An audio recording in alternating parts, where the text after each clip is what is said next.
A blessed afternoon po, Shepherd's Heart Church. At muli ay samahan niyo po ako sa hapong ito para po sa ating pong pagpapasalamat at pagdulog sa Panginoon upang dali ng ating pong mga panalangin at mga kahilingan. At bago po natin gawin yan, tayo po muna ay magbulay ng maikling salita ng Diyos. Ang sabi po sa Philippians 4:6, don't worry about anything, instead, pray about everything. Tell God your needs and don't forget to thank Him for answers. So, ang verse pong ito sa Bible covers anything and everything that will happen to you today. Yung unang part po, ang sabi doon, don't worry about anything. Kung pakikinggan po natin ito, parang napakasimple lang po. Ang sabi ay, wag daw po tayong mag-alala sa anumang bagay. Pero, pag tayo po ay nakaranas or biglang may dumating po sa atin na mabigat na problema, mabigat na sitwasyon, na masasabi po kaya natin na hindi tayo mag-aalala. Di po ba pag meron po tayong mga mabibigat na problema at alalahanin, wala po tayong nasa isip kung hindi kung papaano po ito susolusyonan. Oras-oras yung po yung iniisip natin, kung ano po yung gagawin natin dun sa atin pong problema. So, papaano nga po ba sasabihin sa atin ng Diyos na huwag po tayong mag-alala? Kung tayo po ay dumaranas ng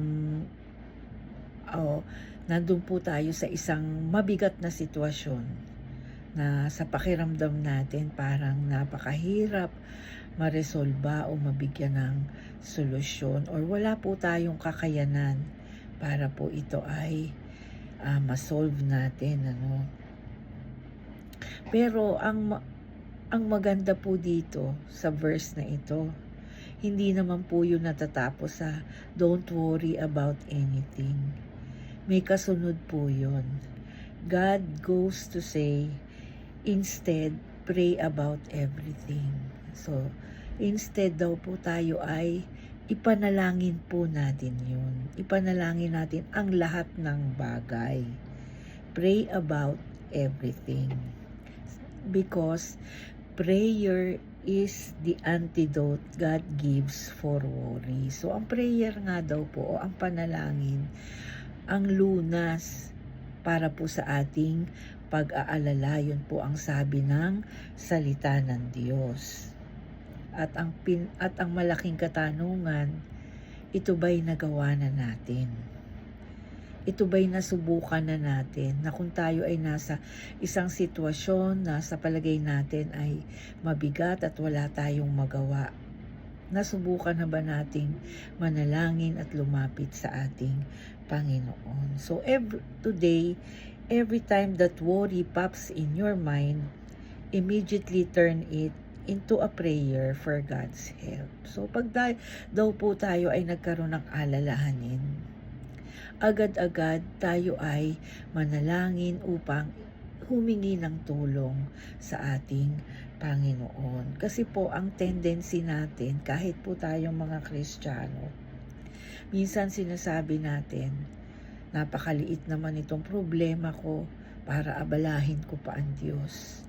Or, napakalaki ng problema ko, kaya akong tulungan ng Diyos. Or kaya akong bigyan ng solusyon ng Panginoon dito sa aking problema.